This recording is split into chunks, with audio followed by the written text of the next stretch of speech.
ఇప్పటి super star, కాబోయే global star అయినటువంటి మహేష్ బాబుని తీసుకున్నాడు ఆయన.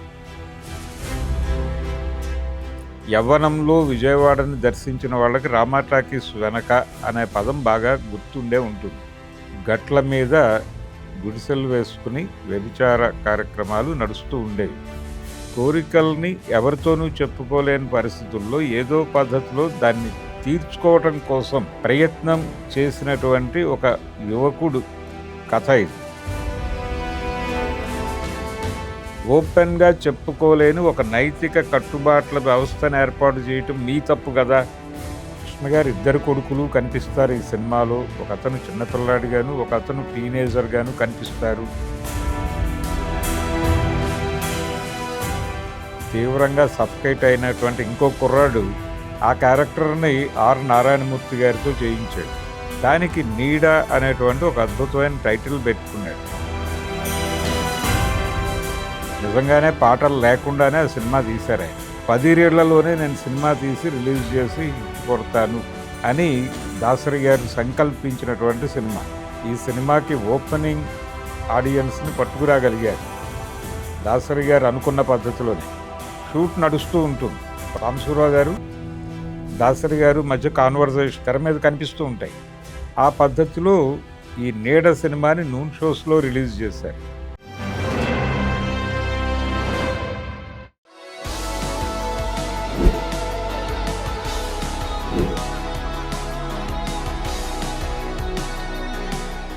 సినిమా అనగానే జనరల్గా తెలుగు ఆడియన్స్ ఫిక్స్ అయినటువంటి ఒక టెంప్లెట్ ఉంది మనకి. ఆ టెంప్లెట్ ఏంటంటే కమర్షియల్ సినిమా అయినా లేకపోతే ఆ రోజుల్లో లో బడ్జెట్ సినిమా అయినా కానీ మినిమం పాటలు ఉండాలి, ఒక స్ట్రక్చర్ స్టోరీ ఉండాలి, హీరో ఉండాలి, హీరోయిన్ ఉండాలి.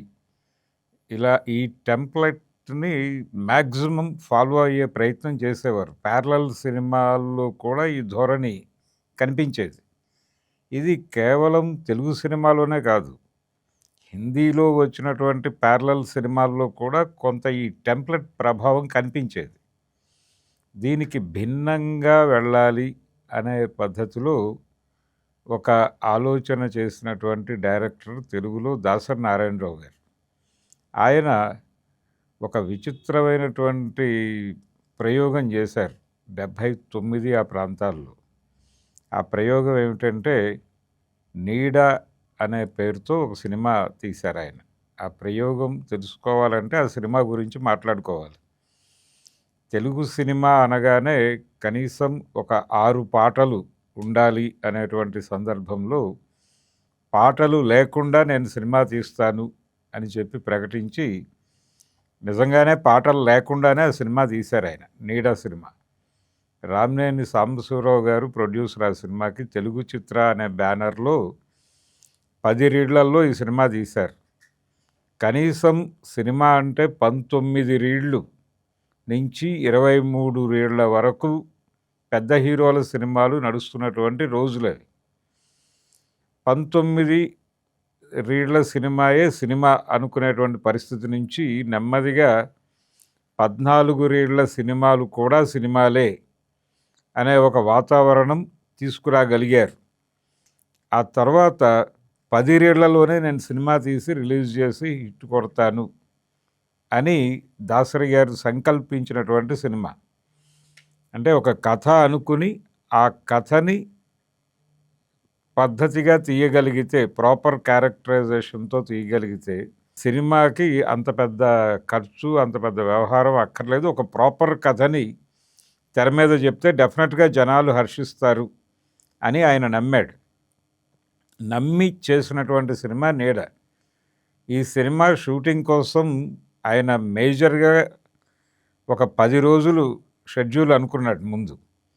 ఈ 10 రోజులు విజయవాడ, గుంటూరు మధ్య అప్పటికి ఎస్టాబ్లిష్ అయి ఉన్నటువంటి రంగస్థల నటీనటులను ఎంపిక చేసుకుని వారితో సినిమా తీసేయాలి అని అనుకుని, దీనికి మార్కెట్ వాల్యూ కూడా యాడ్ చేయాలి కాబట్టి కృష్ణ గారి పెద్దబ్బాయి రమేష్ బాబుని ఆయన ఈ సినిమాలో ప్రధాన పాత్ర కోసం ఎంపిక చేసుకున్నారు.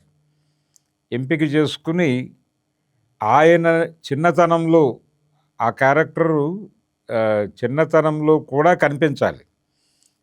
టీనేజ్ క్యారెక్టరే ఇది నిజానికి. టీనేజ్ క్యారెక్టరే కానీ ఈ క్యారెక్టర్కి కూడా ఒక బాల్యం ఉంటుంది. ఆ బాల్యంలో కనిపించేటువంటి పాత్ర కోసం ఇప్పటి సూపర్ స్టారు, కాబోయే గ్లోబల్ స్టారు అయినటువంటి మహేష్ బాబుని తీసుకున్నాడు ఆయన. కృష్ణ గారికి కథ చెప్పి, ఈ కథలో నేను మీ పెద్దబ్బాయిని హీరోగా అనే కంటే కూడా నేను అనుకున్న కథలో ప్రధాన పాత్రలో చూపించబోతున్నాను. ఇందులో పాటలు ఉండవు, అలాగే ఫైట్లు ఉండవు, డ్యాన్సులు ఉండవు, హీరోయిన్ కూడా ఉండదు.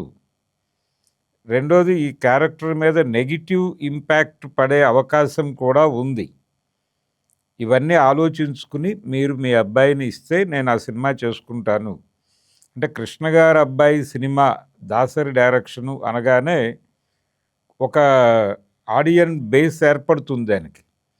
వాళ్ళు థియేటర్కి వస్తారు, సినిమా చూస్తారు, చూసిన తర్వాత వాళ్ళు అభిప్రాయం ప్రకారం మౌత్ టాక్ స్ప్రెడ్ అయ్యి అది జనంలోకి పెడితే థియేటర్కి వస్తారు జనాలు. ఇది స్కీమ్. ఇది మీకు అర్థమై మీరు ఓకే చెబితే ఆ ప్రకారం వెళ్తాను నేను అని అడిగాడు ఆయన. అడిగితే ఆయన ఓకే చెప్పాడు. ఇది బ్లాక్ అండ్ వైట్ సినిమానే, చాలా తక్కువ బడ్జెట్లో చేసినటువంటి సినిమా ఇది. అప్పటికి దాసరి గారికి ఉన్నటువంటి మార్కెట్ను కూడా పక్కన పెట్టేసి ఈ సినిమా ప్రయోగంగానే చేశాడు ఆయన. ఇందులో ప్రధానంగా నడిచేటువంటి క్యారెక్టర్ రమేష్ బాబు గారి క్యారెక్టరు. ఆ క్యారెక్టర్లో ఆయన టీనేజ్ యూత్ అంటే యవ్వనం ప్రారంభంలో రకరకాల ప్రభావాలకి గురవుతారు ఎవరైనా సరే. అది ఆడ కావచ్చు, మగ కావచ్చు. పిల్లలు ఒక ఏజ్ వరకు తల్లిదండ్రుల సంరక్షణలోను, తల్లిదండ్రులకి తెలిసే విధంగాను జీవిస్తారు. ఆ తర్వాత టీన్స్లోకి వచ్చిన తర్వాత తల్లిదండ్రులతో షేర్ చేసుకోలేని కొన్ని అంశాలు వాళ్ళ జీవితంలోకి ప్రవేశిస్తాయి. అది బయట వాళ్ళు ఎక్స్పోజ్ అయ్యేటువంటి ప్రపంచం నుంచి వచ్చేటువంటి అభిప్రాయాలతో కూడుకున్నటువంటి అంశాలు. వాటిని తల్లిదండ్రులతో షేర్ చేసుకోవటానికి ఉన్నటువంటి ప్రాబ్లం ఏంటంటే, మనకి చిన్నప్పటి నుంచి బోధించేటువంటి ఒక టెంప్లెట్, ఇది తప్పు, ఇది ఒప్పు అనేది చిన్నప్పటి నుంచి నేర్పిస్తూ ఉంటారు. ఈ సమాజం నుంచి వీళ్ళు నేర్చుకునేటువంటి జ్ఞానంలో చాలా వరకు వీళ్ళు ఎక్స్పోజ్ అవటానికి ఉవిళ్ళూరేటువంటి అంశాలన్నీ కూడా ఇక్కడ ఇంటి డిక్షనరీలో తప్పులుగా నిర్ణయం జరిగి ఉంటాయి. అందుకని ఈ తప్పులు అని ఇంట్లో వాళ్ళు ఆల్రెడీ భావించేటువంటి అంశాలు వీళ్ళతో మాట్లాడటం, వీళ్ళతో షేర్ చేసుకోవటం, అది అనవసరమైన తలకాయ నొప్పి క్రియేట్ చేస్తుంది అనే ఉద్దేశంతో అవాయిడ్ చేస్తారు. ప్రతి వాళ్ళకి ఈ ఫిల్టర్స్ ఉంటాయి. భార్య దగ్గర భర్త గారు ఫిల్టర్లు వాడతారు, భర్త దగ్గర భార్య గారు ఫిల్టర్లు వాడతారు, పిల్లలు తల్లిదండ్రుల దగ్గర ఫిల్టర్లు వాడతారు. వారికి ఏది నచ్చుతుందో అదే చెప్పి వాళ్ళని ఆ భ్రమలో ఉంచేటువంటి ప్రయత్నం పిల్లలు చేస్తారు, తల్లిదండ్రులు కూడా చేస్తారు. తల్లిదండ్రుల నుంచి పిల్లలకి జరిగే మోసంగానే దాన్ని చూడాలి, అలాగే పిల్లల వైపు నుంచి తల్లిదండ్రులకు జరిగే మోసంగానే దాన్ని చూడాలి. అంటే వీళ్ళందరూ కలిసి ఒక కుటుంబాన్ని, ఒక జీవితాన్ని, ఒక సమిష్టి జీవితాన్ని ఆ కుటుంబం వరకు ముందుకు తీసుకెళ్లాల్సినటువంటి పరిస్థితి. కానీ వీళ్ళు ఒకరి అభిప్రాయాలు ఒకరితో షేర్ చేసుకోకుండా దాచుకుని ఉంటారు. ఒకరు ఎక్కడ ఎక్స్పోజ్ అవుతున్నారో అవతల వాళ్ళకి తెలియదు. వీళ్ళని గైడ్ చేయడానికి అవకాశం ఉండదు. గైడ్ చేసేంత తీరిక లేని పరిస్థితిలో ఇప్పుడున్నాం. కానీ ఈ సినిమా తీసే నాటికి పరిస్థితి అది కాదు. అంటే డొమెస్టిక్ కంట్రోలింగ్ సిస్టమ్, అంటే నైతిక పరంగా పిల్లల్ని కట్టుదిట్టంగా ఉంచటం అనే పేరుతో వీళ్ళు బోధించేటువంటి వ్యవహారాలు, అలాగే కుటుంబం ఫేస్ చేసేటువంటి సమస్యలు, తల్లిదండ్రుల మధ్య ఉండేటువంటి రిలేషన్స్ ఇవన్నీ కలిసి పిల్లల్లో ఒక రకమైనటువంటి విచిత్రమైన పరిస్థితిని కల్పించేవి. ఈ పరిస్థితుల్లో అంటే టీన్స్‌లోకి ఎంటర్ అయినటువంటి పిల్లలకి సహజంగానే శారీరక కోరికలు కలగటం సహజం. సినిమాల ద్వారా ఆ రోజుల్లో పరిస్థితి. ఆ రోజుల్లో సినిమాల్లో హీరోయిన్స్‌నో లేకపోతే వాంప్ క్యారెక్టర్స్‌నో ఈ క్లబ్ సాంగ్స్ పేరుతో వచ్చేటువంటి ఐటెమ్ సాంగ్స్‌లో జరిగేటువంటి ఎక్స్‌పోజ్ చేసేటువంటి పద్ధతి రీత్యానో వీళ్ళకి ఈ ఈ ఉద్దీపన కలుగుతుంది. ఈ కోరికలకి సంబంధించినటువంటి ఉద్దీపన కలుగుతుంది. దీన్ని ఎవరితో ఇలాంటి అనుభూతి కలుగుతోంది నాకు అని ఎవరితోనన్నా షేర్ చేసుకుంటే వాళ్ళు దీన్ని ఎలా ప్రాపర్‌గా తీర్చుకోవడానికి అవకాశం ఉంది అనేది గైడ్ చేయడానికి అవకాశం ఉంటుంది. కానీ అసలు ఇలాంటి విషయాలు మాట్లాడటమే తప్పు అని ఒక బుల్డోజింగ్ సైకలాజికల్‌గా జరిగిపోయిన తర్వాత ఇది ప్రకృతి రీత్యా సహజమే. ఇది ప్రకృతిలో భాగమే. కానీ దీన్ని చెప్పడం నేరం అని బయట నైతిక ప్రమాణాలు చెప్తూ ఉంటాయి. కానీ ప్రకృతి పరంగా ఆ కోరికలు కలుగుతూ ఉంటాయి. ఈ కాంట్రడిక్షన్‌ని చాలామంది పిల్లలు ఫేస్ చేసేవాళ్ళు. ఆ రోజుల్లోనూ ఇప్పుడు ఇంకొక పద్ధతి నడుస్తోంది.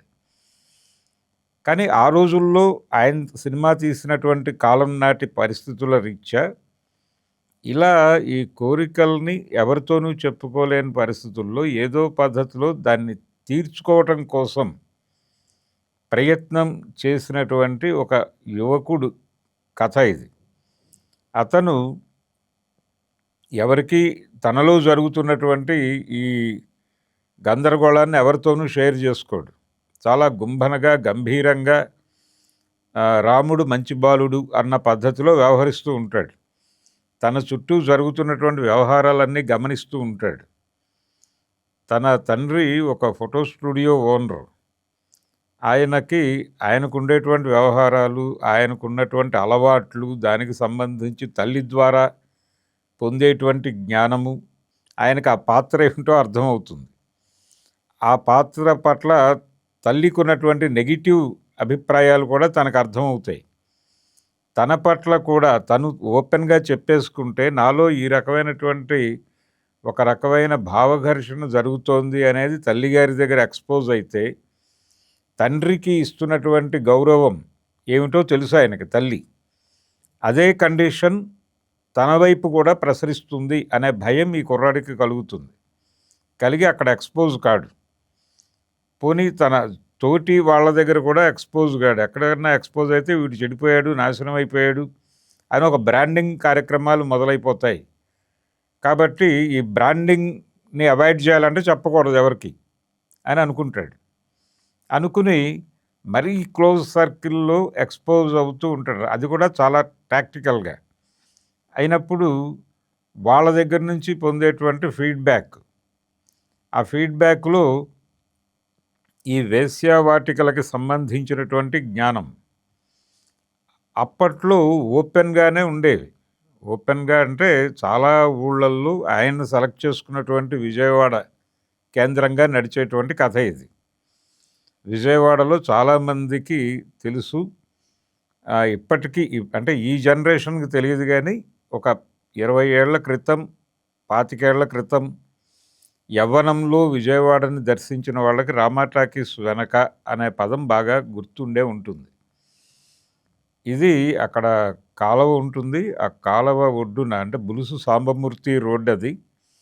ఆ రోడ్లో నుంచి గాంధీనగర్ మీదుగా వెళ్ళేటువంటి ఆ కాలువ రైవస్ కెనాల్ గట్ల మీద గుడిసెలు వేసుకుని వ్యభిచార కార్యక్రమాలు నడుస్తూ ఉండేవి. వీళ్ళు వెళ్ళేవాళ్ళు. అది కంట్రోల్ చేయటానికి పోలీసులు రకరకాల ప్రయత్నాలు చేసేవారు. అవి గందరగోళంగా నడిచేవి. ఈ రైడ్సు జరిగేవి. దీంతోపాటు విజయవాడ లాడ్జ్ల్లో కూడా ఈ రకమైనటువంటి కార్యక్రమాలు జరుగుతూ ఉండేవి. అక్కడ రైడ్స్ జరుగుతూ ఉండేవి. అదొక గొడవ. అయితే దీనికి వివాహం అయిన వాళ్ళు వెళ్ళేవాళ్ళు, కాని వాళ్ళు వెళ్ళేవాళ్ళు. ఇదొక తీర్చుకోవాలి అనేటువంటి తపనతో వెళ్ళటమే. అక్కడి నుంచి ఈ కుర్రవాడు అక్కడక్క ఎక్స్పోజ్ అవుతాడు అనుకోకుండా. తను చాలా తనని తాను నియంత్రించుకోవటానికి శతవిధాల ప్రయత్నం చేస్తాడు. ప్రయత్నం చేసి ఒక కన్ఫ్యూజన్ స్టేట్లో వెళ్తాడు. వెళ్ళి నిజానికి అక్కడేమీ అతను ఏం చేయడు, కానీ ఊరికనే ఎక్స్పోజ్ అయి వచ్చేస్తాడు అంతే. వచ్చి భయపడతాడు. అతనికి సంఘ భయం ఉంటుంది. ఇంట్లో తల్లి నుంచి నేర్చుకున్నటువంటి నీతులు, నియమాలు, దీని తాలూకా భయం ఉంటుంది. ఈ భయం నుంచి ఒక ఇన్ఫీరియర్గా ఏంటి నా ఒక్కడికే జరుగుతోందా, ప్రపంచంలో ఇంకెవరికీ లేదా అన్న ధోరణిలోకి వెళ్ళిపోతాడు. వెళ్ళిపోయి ఎటూ ఆలోచించుకోలేనటువంటి ఒక గందరగోళపు స్థితిలోకి వెళ్ళి అనుకోకుండా అతనికి ఏదో చిన్న అనారోగ్యం వస్తుంది. ఈ లోపు అతను అదే టైంలో పేపర్లలో వచ్చేటువంటి ఈ సెక్స్ ఎడ్యుకేషన్ ఐటమ్స్కి కూడా ఎక్స్పోజ్ అవుతాడు. అవి కూడా చదువుతూ ఉంటాడు. ఈ పత్రికల్లో వచ్చేటువంటి వ్యాసాలు, ప్రశ్నలు, జవాబులు ఇవి చదువుతున్నటువంటి క్రమంలో తను ఆ రోజు వేశ్యా సంపర్కానికి వెళ్ళిన సందర్భంగా ఏదైనా సుఖవ్యాధి సోకిందేమో అనే ఒక సందేహానికి గురవుతాడు. అతను గురయ్యి దీన్ని నుంచి బయటపడటానికి ఏం చేయాలి అంటే ఒక డాక్టర్ని కలిసి క్యూర్ చేయించుకోవాలి అనేది తెలుసు అతనికి. ఈ చదవటం నుంచి పొందిన జ్ఞానంలో నుంచి ఒక డాక్టర్ని అప్రోచ్ అవుదామని ట్రై చేస్తాడు. అక్కడ కూడా భయమే. ఎవరూ చూడకుండా రహస్యంగా ఆ హాస్పిటల్లోకి ప్రవేశిస్తాడు. ప్రవేశించిన తర్వాత అక్కడ లోపల ఇంకొక పేషెంట్తో డాక్టర్ గారు జరిపేటువంటి సంభాషణ వింటాడు. అంటే డాక్టర్ గారిలో కూడా ఈ దీని నుంచి ఈ నైతికత అనే యాంగిల్లో నుంచి ఆ వచ్చిన పేషెంట్ని కొంచెం రెడిక్యూల్ చేసి మాట్లాడుతూ ఉంటాడు. నిజానికి అది తప్పు, అలా మాట్లాడకూడదు. కానీ నైతికంగా అవతలవాడు దిగజారాడు అనే అభిప్రాయం ఉండటం చేత గ్రాంటెడ్గా తీసుకుని ఒక రోగిని ట్రీట్ చేయటంలా కాకుండా ఒక తప్పు చేసిన వాడిని ట్రీట్ చేస్తున్న ధోరణిలో ఈ డాక్టర్ గారి ప్రసంగం నడుస్తుంది. అది వింటాడు ఈ కుర్రాడు. విని భయపడతాడు. తనని కూడా అలాగే డీల్ చేస్తాడు ఈ డాక్టరు అని అర్థమవుతుంది. అర్థమైన తర్వాతకి అక్కడి నుంచి లేచి వెళ్ళిపోతాడు. ఆ డాక్టర్ని కలవడు, చెప్పడు తన సమస్య. సమాజం మొత్తం కూడా తనకి డోర్ క్లోజ్ చేసింది అనేది ఫీల్ అవుతాడు తను. విపరీతమైన సఫకేషన్. ఈ సఫకేషన్లో ఇంట్లో వాళ్ళతోనూ సరిగ్గా ఉండలేడు, బయట ఫ్రెండ్స్తోనూ సరిగా ఉండలేడు. తనలో ఏదో ప్రవేశించింది, అది తనని తినేస్తోంది అనే ఒక నమ్మకం, అదేమిటో తెలియనటువంటి ఒక గందరగోళం. ఈ అన్ని అంశాల మధ్య ఈ జీవితానికి ముగింపు పలకటం మంచిది అనే ఒక నిర్ణయానికి వస్తాడు. నిర్ణయానికి వచ్చి జీవితానికి రాజీనామా చేసేద్దాం అని డిసైడ్ చేసుకుని ఆత్మహత్య చేసుకుంటాడు. ఇది కథ. నిజానికి ఇలాంటి కథని తెర మీద చెప్పడం ఆ టైంలో మలయాళంలోనూ అలా రకరకాల చోట్ల ఇలాంటి యువత అనుభవిస్తున్నటువంటి, అంటే ఇందులో 2 కోణాలు ఉన్నాయి. ఒకటేమో ప్రకృతి కలిగించేటువంటి అనుభూతులు, రెండో వైపు ధార్మిక నైతిక కోణాలతో జరిపేటువంటి బుల్డోజింగ్. ఎవరు ఏ అంశాన్ని ఓపెన్గా చెప్పుకోలేనటువంటి ఒక వాతావరణం. వీటి వలన పిల్లలు ఎలా సఫకేట్ అయిపోయి వాళ్ళని వాళ్ళు అంటే ఆత్మహత్యల వైపు ఎందుకు కదులుతారు అనేది చాలా గొప్ప స్థాయిలో ఈ సినిమా ద్వారా ఆయన ప్రపంచం ముందు ఉంచాడు. ఒక డిస్కసివ్ పాయింటే ఇది. అలాగే అదే టైంలో విప్లవ రాజకీయాలు, వాటి ప్రభావం పత్రికలలో జనాలకి ఇంకుతున్నటువంటి సందర్భం. ఆ ఏరియాలో కూడా ఒక క్యారెక్టర్ని లొకేట్ చేశాడు ఆయన, దాసరి నారాయణరావు గారు. లొకేట్ చేసి ఒక ఇంట్లో విపరీతమైనటువంటి రకరకాల ఒత్తిడులు నుంచి తీవ్రంగా సఫకేట్ అయినటువంటి ఇంకో కుర్రాడు అడవి మార్గంలో వెళ్ళిపోతాడు. ఈ వ్యవస్థని మార్చాలి అని తుపాకీ పట్టుకునే ప్రయత్నాల్లో సాయుధ పోరాటం దిశగా కదులుతాడు. అదొక క్యారెక్టర్. ఆ క్యారెక్టర్ని ఆర్ నారాయణమూర్తి గారితో చేయించాడు. అప్పటికి దాసరి గారిని ఆయన ఆశ్రయించి చాలా రోజులు అవుతుంది. ఆర్ నారాయణమూర్తి గారు సీతారాములు ఇలాంటి సినిమాల్లో కూడా కనిపించాడు తర్వాత చిన్న చిన్న పాత్రల్లో. ఈ ప్రయాణంలో ఆయన్ని క్యారెక్టర్ పరంగా ఎక్స్పోజ్ చేసి జనం ముందు నిలబెట్టిన సినిమా ఒక రకంగా నీడే. నీడ గురించినటువంటి సమగ్రమైన విషయాలు, ఆ షూటింగ్ అనుభవాలు నారాయణమూర్తి గారు చాలా గొప్పగా చెప్పగలరు. అదొక క్యారెక్టర్. అంటే యూత్లో అప్పటికి వచ్చినటువంటి పరిష్కార మార్గాలు, ఒకటేమో సాయుధ పోరాట పంథా అని నమ్మి వెళ్ళిపోతున్నటువంటి యూత్ ఒకటి సెక్షన్ అయితే, రాజీ పడిపోయి వ్యవస్థతో కొనసాగుతూ అవతల వాళ్ళని బుల్డోజ్ చేసుకుంటూ బతికేటువంటి ధోరణి ఉన్నటువంటి యువత, దానికి కూడా ఒక రిప్రజెంటేషన్ క్యారెక్టర్ని చూపిస్తాడు సినిమాలో. రెండోది, ఇటు అటు కాకుండా సమాజానికి భయపడి ఈ నైతిక పరమైనటువంటి బుల్డోజింగ్కి భయపడి ఎవరికి ఏమీ చెప్పుకోలేని పరిస్థితి, ఎవరు వినరు అనేటువంటి ఒక అభిప్రాయానికి వచ్చేసి అసలు చెప్పడానికి కూడా ప్రయత్నం చేయకుండా మౌనంగా జీవితరంగం నుంచి నిష్క్రమిస్తున్నటువంటి యువత. ఈ ఈ 3 ఏరియాల నుంచి క్యారెక్టర్లు తీసుకుని కథను నడిపాడు ఆయన. దానికి నీడ అనేటువంటి ఒక అద్భుతమైన టైటిల్ పెట్టుకున్నాడు. నీడ అంటే ఈ సమాజం తాలూకా నీడ ఎలా ఉందో చూడండి అనేది. జనరల్గా నీడ అనేది వారసత్వం మీద వచ్చేటువంటి పదం. దాన్ని ఈయన ఈ సబ్జెక్టుకి అన్వయించాడు. మన నెక్స్ట్ జనరేషన్ ఎలా రూయిన్ అవుతోందో చూడండి. ఇన్ని రకాల మార్గాల్లో వాళ్ళు వెళ్తున్నారు, దానికి కారణం మనమే. వాళ్ళ 3 మార్గాలు ఎంచుకుని అలా వెళ్ళిపోవడానికి కారణం మనమే. కాబట్టి మనని మనం సమీక్షించుకోవాల్సిన అవసరం ఉంది కదా, సమాజం తనని తాను సమీక్షించుకోవాల్సిన అవసరం ఉంది కదా. ఆ సామాజిక బాధ్యతను విస్మరిస్తున్నారు అనేటువంటి ఒక కంక్లూజన్తో సినిమాని ముగిస్తాడు ఆయన. ఎవరిని బ్లేమ్ చేసే పరిస్థితి కాదు. కనుక దీనికి పూర్తి బాధ్యత సమాజమే స్వీకరించాల్సి ఉంటుంది. సమాజమే చంపేస్తోంది వీళ్ళందరినీ. సమాజంలో అసమానతలు ఉన్నాయి కాబట్టి అసమానతల్ని ప్రశ్నిస్తూ అడవిలోకి వెళ్ళిన వాళ్ళని, ఈ అసమానతలు పోగొట్టడం గురించి వాళ్ళతో మాట్లాడి ఒక సామరస్యపూరిత వాతావరణంలోకి వెళ్లకుండా వాళ్ళని భౌతికంగా నిర్మూలించేస్తే సరిపోతుంది అని అనుకున్నటువంటి ప్రభుత్వాలది తప్పు కదా, సమాజం దాని పట్ల మౌనంగా ఉండటం అంతకంటే తప్పు కదా అని కూడా మాట్లాడతాడు ఈ సినిమాలో నారాయణమూర్తి క్యారెక్టర్ ద్వారా దాసరి గారు. అలాగే రమేష్ బాబు క్యారెక్టర్ నుంచి ఇంకొక ఏరియాలో మీరు యువకులు వాళ్ళల్లో కలిగేటువంటి కొత్త అభిప్రాయాలని, వాళ్ళలో ప్రాకృతికంగా వస్తున్నటువంటి మార్పుల్ని ఓపెన్గా చెప్పుకోలేని ఒక నైతిక కట్టుబాట్ల వ్యవస్థను ఏర్పాటు చేయటం మీ తప్పు కదా, వాళ్ళు ఎవరితోనూ మాట్లాడలేని పరిస్థితి క్రియేట్ చేసింది మీరు కాబట్టి మీరు కదా ఆ మరణానికి బాధ్యత వహించాల్సింది అని క్వశ్చన్ చేస్తాడు.